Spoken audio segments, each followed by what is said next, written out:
El que tiene mis mandamientos y los guarda es el que me ama, y el que me ama será amado por mi Padre, y yo lo amaré y me manifestaré a él. Abran su Biblia en San Juan capítulo 16, versículos del 5 al 15. Pero ahora voy al que me envió, y ninguno de vosotros me pregunta, ¿a dónde vas? Antes, porque os he dicho estas cosas, tristeza ha llenado vuestro corazón. Pero yo os digo la verdad, os conviene que yo me vaya, porque si no me voy, el Consolador no vendrá a vosotros, pero si me voy, os lo enviaré. Y cuando Él venga, convencerá al mundo de pecado, de justicia y de juicio. De pecado por cuanto no creen en mí, de justicia por cuanto voy al Padre y no me veréis más, y de juicio por cuanto el príncipe de este mundo ha sido ya juzgado. Aún tengo muchas cosas que deciros, pero ahora no las podéis sobrellevar. Pero cuando venga el Espíritu de verdad, Él os guiará a toda la verdad, porque no hablará por su propia cuenta, sino que hablará todo lo que oiga y os lo hará saber, todas las cosas que habrán de venir. Él me glorificará, porque tomará de lo mío y os lo hará saber. Todo lo que tiene el Padre es mío, por eso dije que tomará de lo mío y os lo hará saber. Para comprender el impacto de esta declaración de Jesús en el versículo 6, tenemos que entender que Jesús estaba hablando con un grupo de hombres que le habían seguido día y noche por 3 años. ¿Te imaginas lo que estaba pasando por la mente de Pedro? Ellos habían disfrutado de su perfecta protección y provisión a su lado. Por ejemplo, Pedro recibió una pesca milagrosa, pudo pagar cualquier deuda que tenía, su suegra sanada, anduvo sobre las aguas, estuvo en el monte de la transfiguración y vio a Moisés y Elías y escuchó la voz del Padre, etc. Nunca más Pedro tuvo que desesperarse si le faltaba algo. Jesús estaba con él. Seguramente cuando Pedro recordó todo esto, pensó, ¿cómo es posible que si Jesús se va, todo esto va a ser mejor? Jesús, conociendo lo que ellos pensaban, les dijo, yo sé que es difícil de creer, pero créanme, no les estoy mintiendo, es mejor para ustedes si yo me voy. Así puedo enviar al Espíritu Santo para que no solamente esté con ustedes, sino que esté dentro de ustedes. Yo sé que están tristes, yo sé que sienten la pena y el dolor de mi partida. Yo sé que sienten un tremendo vacío, pero queridos, yo les digo a ustedes, os conviene que yo me vaya, porque si yo no me fuere, el Espíritu Santo no tomaría el control de la obra, y ahora le corresponde a Él. Él es el mayor, la necesidad que ustedes tienen. Yo ya cumplí la misión de mi vida, cumplí mi ministerio, ahora le corresponde a Él. El Señor les dice que cuando el Espíritu Santo venga, hará una obra especial. Trabajará con el mundo, trabajará con los de afuera. Él los convencerá, Él los convertirá, Él los transformará. Es un trabajo de Él. Lo hará en el cuerpo de ustedes, y para esto los he preparado para la misión. Y ahora Cristo les explica la principal razón por la cual tendrían que ascender al cielo, y era porque Él estaba limitado en un cuerpo físico en esta tierra. Y si Él no se iba, el Espíritu Santo no podría bajar al mundo y comenzar a hacer la morada en cada cuerpo, en cada persona, en cada creyente que le hubiera recibido. El Espíritu Santo vendría para darle a la iglesia poder, para que nosotros pudiéramos tener la capacidad para vivir para Jesucristo. Porque sin la presencia del Espíritu Santo, la iglesia de Cristo no es la iglesia de Cristo, sino una religión cualquiera. Sin la presencia de Cristo no tendrían el valor ni el denuedo ni la capacidad de poder enfrentar a una generación perversa, pagana e idólatra e ignorantes. Entonces Jesucristo le comienza a explicar a los discípulos la importancia de la venida del Espíritu Santo, como lo dice en San Juan capítulo 14, versículo 26. Pero el Consolador, el Espíritu Santo, a quien el Padre enviará en mi nombre, Él os enseñará todas las cosas y os recordará todo lo que os he dicho. Así como Jesucristo para operar y manifestarse al mundo necesitó de un cuerpo, así el Espíritu Santo necesita un cuerpo para manifestarse al mundo. El Espíritu Santo no es un vacío ahí flotando, sino que ha bajado y ha llenado a las personas, y nosotros los creyentes somos el medio de la expresión de la fuerza y el poder del Espíritu Santo. Vean por ejemplo el libro de los Efesios capítulo 2 del versículo 20 al 22. Edificados sobre el fundamento de los apóstoles y profetas, siendo la principal piedra del ángulo Jesucristo mismo. En él todo el edificio bien coordinado va creciendo para ser un templo santo en el Señor. en quien vosotros también sois juntamente edificados para morada del Espíritu Santo. Entonces vemos que la iglesia es igual a un edificio. No hay ningún edificio que no tenga un fundamento. Lo primero que un arquitecto hace es establecer una base, y sobre esa base se construyen las paredes, las ventanas, los pisos, etc. Ahora veamos en 1 Corintios capítulo 3, versículo 11. Nadie puede poner otro fundamento que el que está puesto, el cual es Jesucristo. El apóstol Pedro en 1 de Pedro capítulo 2, versículo 5 dice: vosotros también, como piedras vivas, sed edificados como casa espiritual y sacerdocio santo, para ofrecer sacrificios espirituales aceptables a Dios por medio de Jesucristo.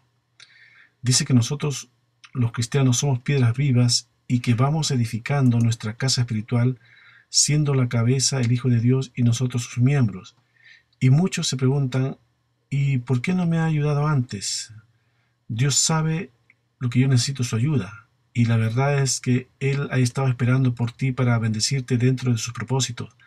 De la misma manera que el Espíritu Santo estaba en el principio esperando crear, según Génesis capítulo 1, versículo 2, y el Espíritu de Dios se movía sobre la faz de las aguas. El Espíritu Santo se mueve en la palabra de Dios. Así está en nuestra vida, esperando que nosotros hablemos en fe la palabra de Dios. Pero esa fe se obtiene de la siguiente manera. La Biblia dice en Romanos capítulo 10, versículo 17, la fe es por el oír, y el oír la palabra por la palabra de Dios. Pero se han preguntado, ¿por qué no dijo más simple, la fe es por el oír la palabra de Dios? Es porque el segundo oír, traducido en hebreo, es algo así como obedecer. Entonces debe ser, la fe es por el oír y el obedecer la palabra de Dios. Esa es la forma como aumentarás tu fe, obedeciendo la palabra, porque el que cree obedece. ¿Se acuerdan cuando los discípulos le dijeron a Jesús: Señor, aumentanos la fe? En Lucas capítulo 17, versículo 5. El Señor no les respondió: ya, tomen fe, sino les dijo en Lucas capítulo 17, versículo 6. Entonces el Señor les dijo: si tuvierais fe como un grano de mostaza, podríais decir a este sicómoro: desarráigate y plántate en el mar, y os obedecería. Nuevamente vemos la palabra obedecer. Ahora, para entender esto, veamos cómo es la fe de un grano de mostaza. Y está en Mateo capítulo 13, versículo del 31 y 32. Otra parábola les refirió diciendo: el reino de los cielos es semejante al grano de mostaza, que un hombre tomó y sembró en su campo, el cual a la verdad es la más pequeña de todas las semillas, pero cuando ha crecido es la mayor de las hortalizas y se hace árbol, de tal manera que vienen las aves del cielo y hacen nidos en sus ramas. Es decir, cuando tú aprendes una semilla, una palabra, y eres hacedor de ella, vas creciendo. Sigues aprendiendo y sigues obedeciendo, entonces continúas creciendo. No te conformas y sigues creciendo tan grande que hasta las aves del cielo hacen nidos sobre tus ramas. Lo mismo le sucedió a Jesús. Él a los 12 años ya estaba metido en una sinagoga, creciendo en sabiduría y en gracia para con Dios y los hombres, según Lucas capítulo 2, versículo 52. Regresemos a nuestro texto principal en San Juan capítulo 16, versículo 8.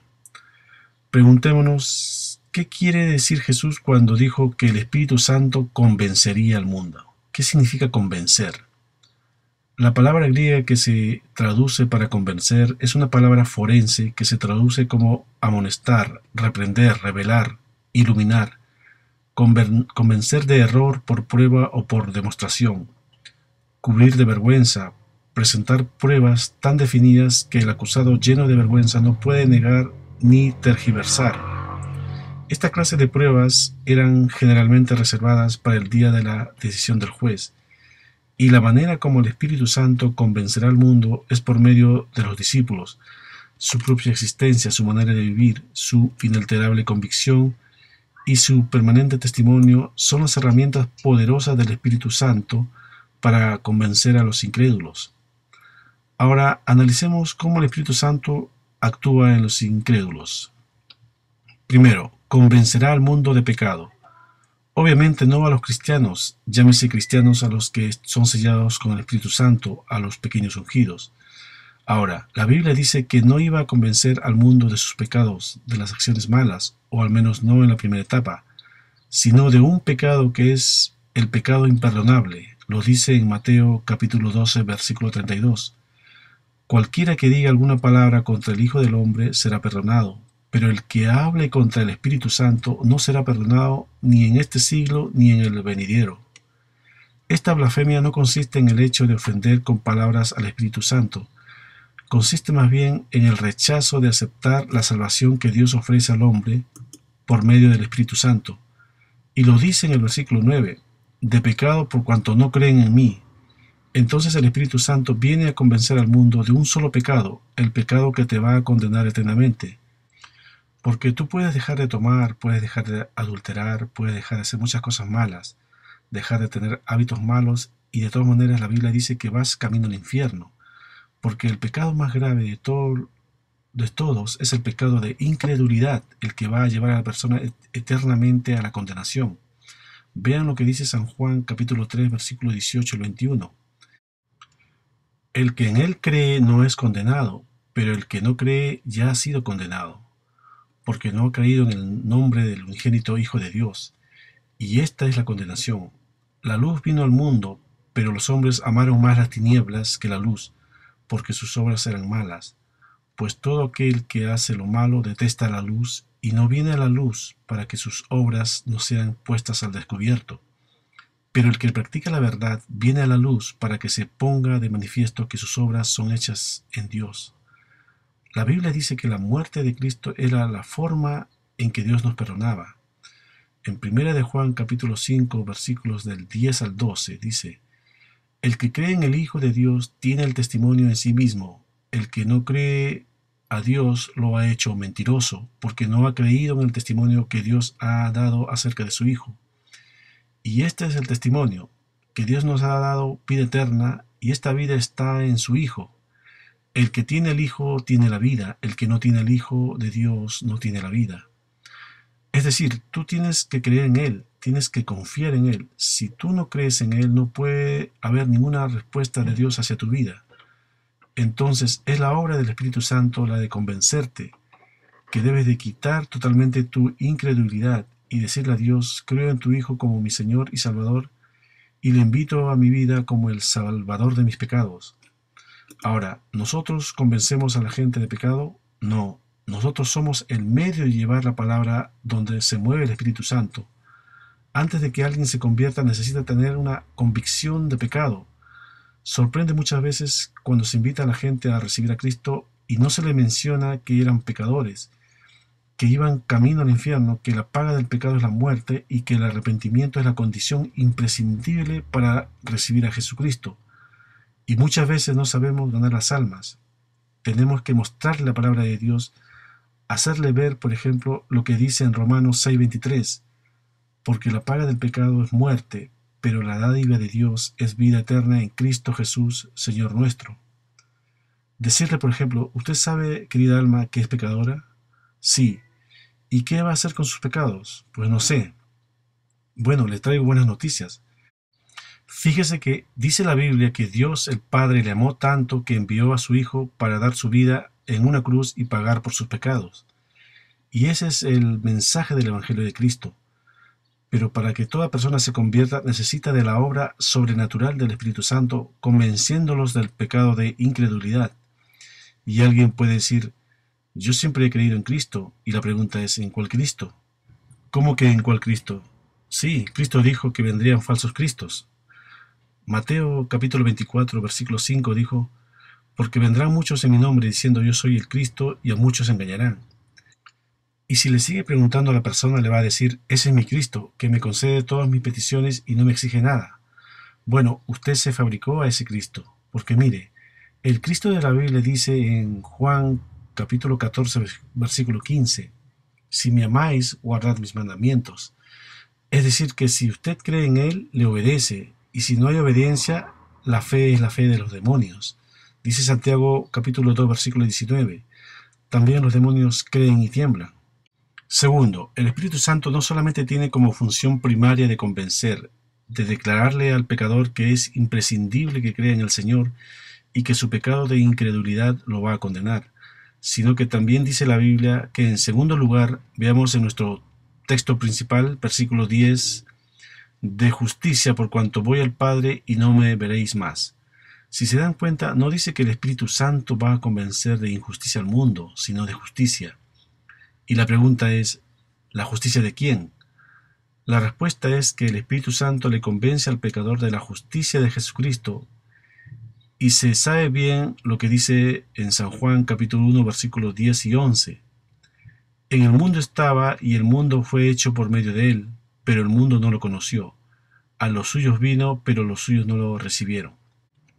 Cuando Cristo vino al mundo, el mundo no le quiso recibir. Así que Cristo regresó al Padre.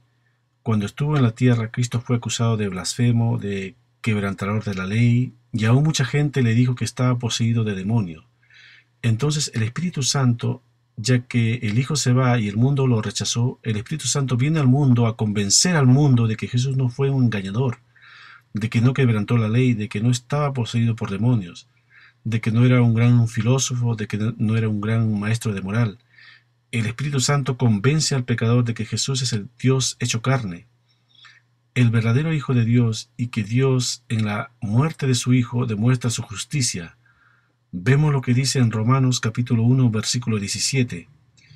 Porque en el Evangelio de la justicia de Dios se revela por fe y para fe, como está escrito, mas el justo por la fe vivirá. Vean ahora Romanos capítulo 3 versículo 21 al 26.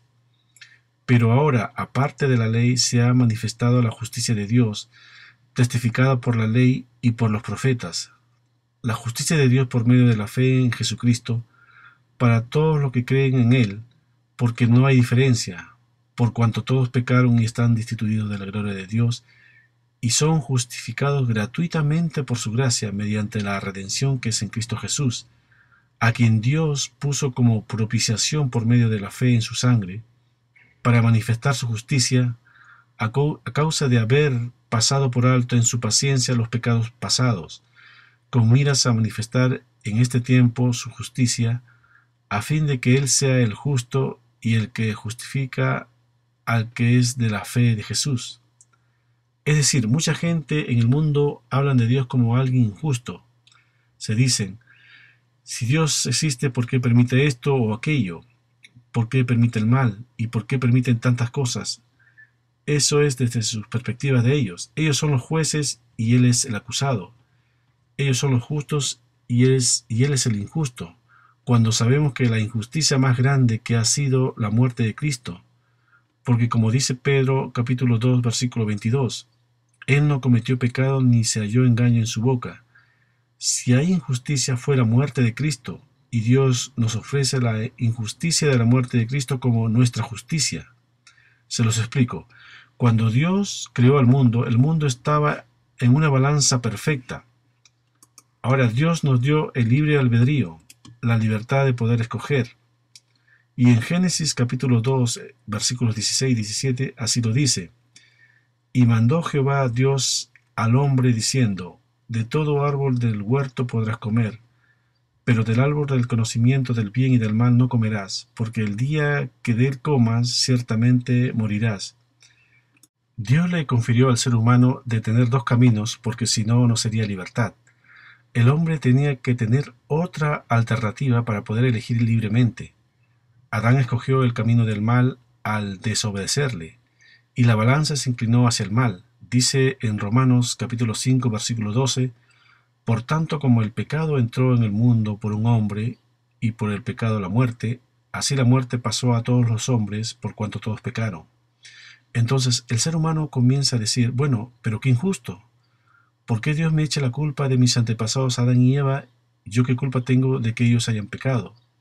Muy bien, un hombre inclina la balanza hacia el mal, y dice Romanos capítulo 5 versículo 17, si por la transgresión de un solo reinó la muerte, mucho más reinará en la vida por uno solo, Jesucristo, los que reciben la abundancia de la gracia y el don de la justicia. Entonces, la condenación vino por un hombre, la justicia viene por otro. Vino por uno el pecado, por otro viene la justificación. Entonces Dios, al enviar a Jesucristo, nos muestra que de la cruz hacia nuestros días tú tienes las mismas opciones que Adán. Así que debes creer en Jesucristo como tu justicia, porque si tú no aceptas que que Jesucristo es tu justicia y el justo para que Dios te regale la salvación por lo que Él hizo y nunca por lo que tú hiciste, nunca podrás convertirte. El pecador necesita convencerse en primer lugar de su pecado y en segundo lugar de que Jesucristo es el justo, que nunca hizo nada malo y por Él nosotros somos perdonados desde la cruz del Calvario.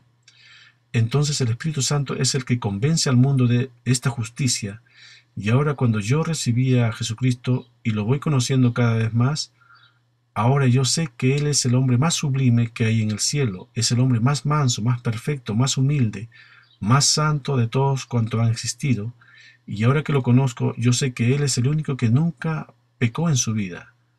Todos los seres humanos hemos pecado, menos Jesucristo, porque Él era sin pecado. En esto se refiere a la justicia de Dios. Entonces las personas que se condenan eternamente en el infierno no será por falta de información ni por ignorancia, sino será porque creyeron en su propia justicia, que es por las obras. Vean Filipenses capítulo 3, versículo 9. Y ser hallado en Él, no teniendo mi propia justicia, que se basa en la ley, sino la que se adquiere por la fe en Jesucristo, la justicia que procede de Dios y se basa en la fe. Entonces lo contrario a la justicia divina es la justicia humana, y aquí está el problema. Uno conversa con la gente y seguramente también tú te has encontrado con esta clase de personas que tienen su propia justicia, porque creyeron que eran buenas, ya sea porque regalaban mucho dinero, por sus limosnas, porque cumplen con la iglesia. Bueno, si así fuera el caso, y fueran estas personas a entrar al cielo por su justicia, o sea, por las cosas buenas que ellos han hecho, entonces, ¿por qué tuvo que morir Cristo?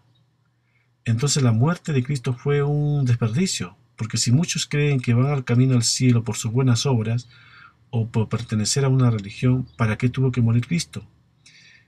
Y es ahí donde está la clave del asunto, que Él tuvo que morir porque sin sangre no hay remisión de pecados, según Hebreos capítulo 9, versículo 22.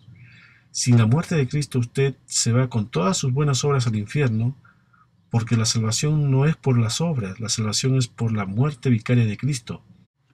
Entonces debemos tomar a la gente y sacarla de su justicia y presentarle la justicia de Dios, como lo acabamos de leer en Filipenses capítulo 3, versículo 9. ¿Cuántas justicias hay?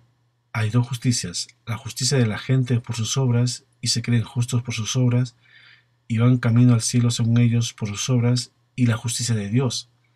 La justicia de la ley es sin mis buenas obras, la justicia de Dios está en la fe en Cristo. El Espíritu Santo tiene que convencerte que la salvación es por gracia, nunca por tu justicia, sino por la justicia del Hijo de Dios. Y tercero, en San Juan capítulo 16, versículo 11, de nuestro texto principal. Y de juicio por cuanto el príncipe de este mundo ha sido ya juzgado. Aquí se refiere al juicio efectuado mediante la muerte de Cristo a Satanás. Vean en Juan capítulo 12, versículo 31. Ahora es el juicio de este mundo. Ahora el príncipe de este mundo será echado fuera, y yo, cuando sea levantado de la tierra, a todos atraeré a mí mismo.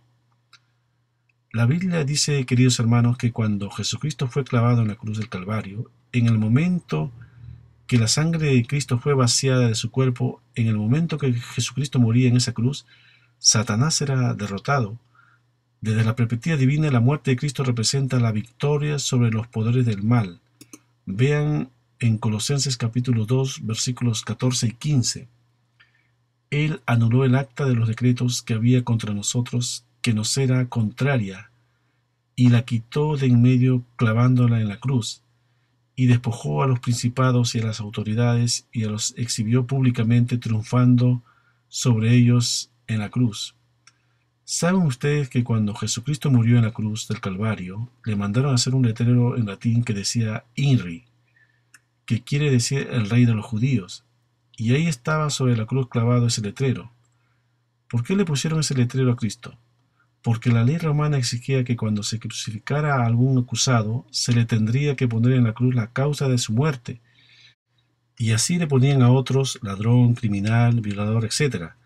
Pero cuando se dieron cuenta los judíos de Jesús, ¿de qué lo acusaban? Si Pilato dijo, este hombre es inocente, pues no tenían que ponerle nada ahí arriba. Y dijo uno, póngale el rey de los judíos, porque él se hizo a sí mismo rey. Entonces Pilatos mandó la orden y le pusieron el letrero, el rey de los judíos. Así también dice en Colosenses capítulo 2, versículo 14, lo que acabamos de leer, que existía un letrero sobre nosotros que se llama el acta de los decretos que había contra nosotros, que nos era contraria. O sea, tú naciste aquí con un letrero que dice pecador. Y si tú te mueres con ese letrero, te condenas eternamente. Ese letrero que dice pecador, hay mucha gente que se lo quiere arrancar, que se lo quiere quitar, y no hay nadie que te quite el letrero de pecador más que la muerte de Cristo. Cuando Jesús muere, el acta que traíamos arriba en nuestra cabeza, Jesús la quita y la clava junto a él en la cruz. Y cuando Jesús murió, las acusaciones que habían en mi contra fueron traspasadas a él. Y ahora Cristo lleva y paga todo el acta que era contraria a mí. Y el justo muere por mí, que soy injusto, y el que es santo muere por mí, pecador. Y es una muerte sustitucionaria, donde Jesús la clava y hace a un lado la acusación en contra de mí. Mi expediente ha sido sepultado en lo profundo del océano, y todo lo que había delante de mí, mis problemas, fornicaciones, borracheras, orgías, robos, fraude, todo absolutamente fue clavado en Cristo.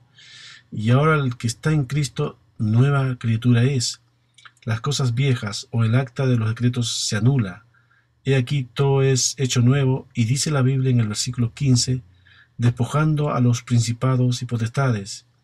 ¿Quién creen ustedes que sean los principados y potestades? Dice Efesios capítulo 6, versículo 12. Contra los gobernadores de las tinieblas de este mundo, contra huestes espirituales de maldad en las regiones celestes, es decir, contra los demonios. Los exhibió públicamente triunfando sobre ellos en la cruz. ¿En qué consistió la victoria sobre el diablo? Vean en Hebreos capítulo 2, versículo 14 y 15. Así que por cuanto los hijos participaron de carne y sangre, él también participó de lo mismo para destruir por medio de la muerte al que tenía el imperio de la muerte, esto es, al diablo, y librar a todos los que por temor de la muerte estaban durante toda la vida sujetos a servidumbre. Cuando Jesús muere en la cruz, él conquista al emperador de la muerte, al rey de la muerte, a Satanás, y porque Cristo vive, nosotros también volveremos a vivir. Dice él, yo soy la resurrección y la vida. De cierto te digo que cualquiera de ustedes que cree en mí no vendrá a muerte, sino que pasará de la muerte a la vida. Dice Romanos en capítulo 8, versículos 38 y 39, por lo cual estoy seguro de que ni la muerte, ni la vida, ni los ángeles, ni los principados, ni potestades, ni lo presente, ni lo porvenir, ni lo alto, ni lo profundo, ni ninguna otra cosa creada nos podrá separar del amor de Dios, que es en Cristo Jesús, Señor nuestro. Por eso, durante 350 años después de Cristo, muchos cristianos fueron arrojados en el Coliseo romano a los leones. Cientos de cristianos que se negaban a decir al César, tú eres el Señor, y los despedazaron las fieras, y los quemaron vivos, y eran crucificados cabeza abajo, porque no querían morir como su Señor, y morían cantando himnos. ¿Y todo por qué? Porque tenían la esperanza de la resurrección, le habían perdido el miedo a la muerte. Y cuando un cristiano le pierde el miedo a la muerte, ¿qué cosa tenemos que perder entonces en la vida? Nada. Dice Pablo en Filipenses capítulo 1, versículo 21 al 25, porque para mí el vivir es Cristo y el morir ganancia. Pero si el vivir en la carne resulta para mí en beneficio de la obra, no sé entonces qué escoger.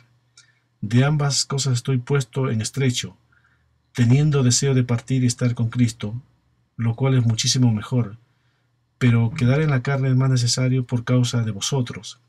Y confiado en esto, sé que quedaré, que aún permaneceré con todos vosotros para vuestro provecho y gozo de la fe.